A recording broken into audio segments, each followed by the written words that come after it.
Bueno, y del otro lado del caso, pues, por supuesto que están los papás y los chicos, ¿no? Hablamos del caso Yaneli, recién escuchábamos el testimonio de Patricia Perelló, la doctora Perelló, la abogada de Analía Schwartz. Mañana 8:30 comienza el juicio. En este caso está en línea Cristian Prada, abogado de las familias del caso Yaneli. Prada, ¿cómo le va? Buen día, doctor. ¿Qué tal? Buen día. Bueno, ¿Cómo te va? en este caso, arrancando, digamos, con el mismo título, la entrevista. Mañana 8:30, el comienzo del juicio, ¿con qué expectativas? Bueno, no, nosotros esperamos que pueda ser un juicio tranquilo, que no hayan sobresaltos y que se pueda reproducir toda la carga probatoria que hay en el expediente. Y bueno, dejamos en manos de los jueces que decidan y que valoren, ¿no?, justamente la prueba y den la sentencia en su momento. Bueno, lo mismo que le pregunté a la doctora Perelló, se lo pregunto a usted. ¿Cómo ha sido el transcurrir de todo este tiempo de proceso, de recolectar evidencias y demás, desde el minuto cero donde se empezaron a hacer las denuncias, las 9 que quedaron confirmadas, ¿no? Más todo el título, todo el global, ¿no?, de la causa. ¿Cómo ha sido este transcurrir? Mira, hay que tener en cuenta que estos hechos son complicados, son difíciles.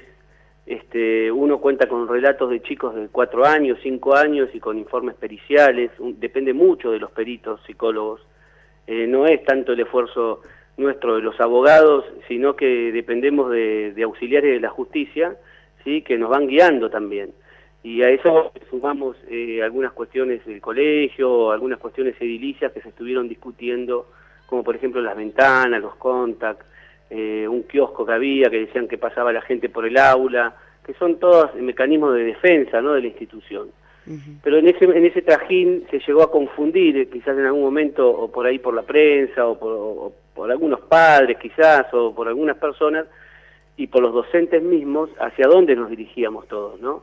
Y se empezó a formar esto de no ir contra los docentes, cuando en realidad ninguna de las partes, ni el fiscal, ni siquiera la querella, atacó a los docentes en sí, ¿no? Había una persona imputada que es docente, pero no se le imputa por su calidad de docente. Entonces se generó todo esto contra todas estas marchas y, bueno, en apoyo, que yo no lo veo muy necesario, pero sí critico mucho el tema de que digan que se ataca a la docencia. Y eso fue lo que fue surgiendo durante la investigación, si bien no la entorpeció, sí fue dejando un sinsabor, ¿no?, de lo que realmente está pasando, y se va desviando en las notas periodísticas y muchas cosas, desviando el objeto central.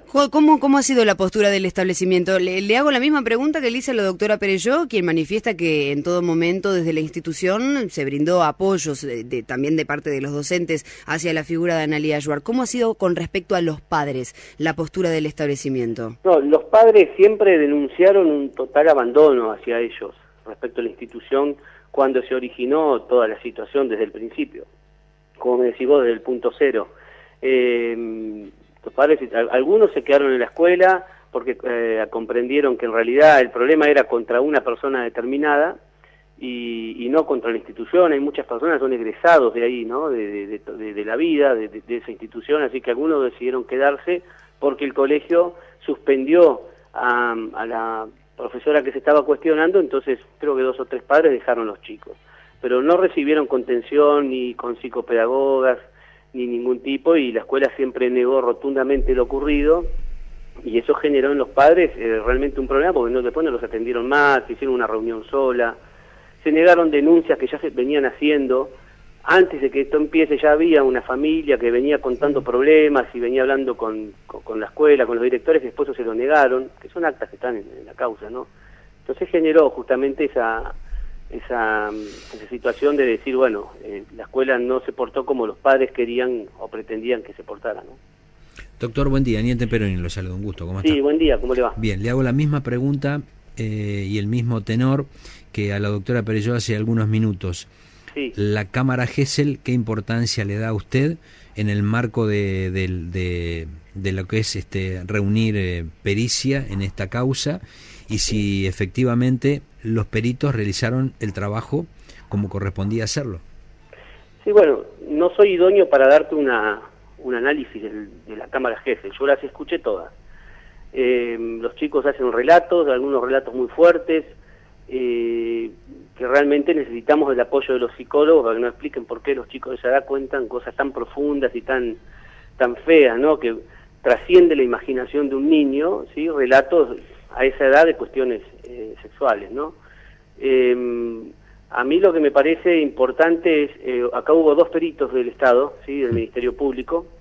La primer perito era la licenciada Manterola, que hacía unas previas a las cámaras Gesell para evaluar al niño, si podía hablar, si se podía expresar, o cómo estaba, si estaba muy afectado, y ella misma descartó un montón de chicos que no fueron a cámara Gesell, que hablaban del hecho, ¿sí? Que se querían manifestar de lo que les había pasado, pero así todo en sus informes dio negativo, decir que no se podían someter a la cámara Gesell. En algunos casos estaban muy afectados y le iba a ser peor, y en otros casos porque no tenían la posibilidad del diálogo, del relato, ¿no?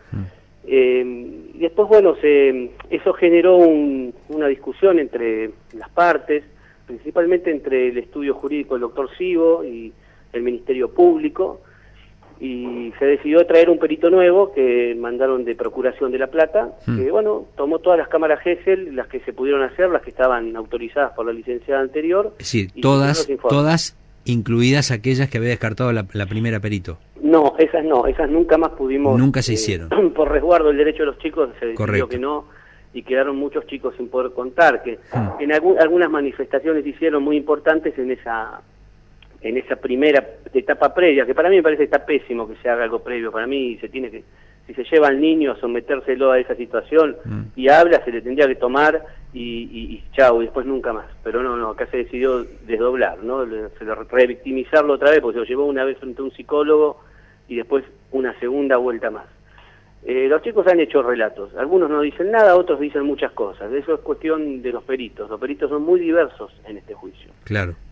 Ahora, en el caso de su postura frente a la audiencia pública, más o menos la misma pregunta que le hice a la doctora Perelló, ¿la cámara Gesell es importante, es determinante, o hay otro grupo de pruebas y de testimonios que pueden de alguna manera sostener a los dichos en la cámara Gesell de los chicos? Hay en muchos casos que se ha condenado en causas de abuso por el testimonio de terceras personas distintas a los chicos.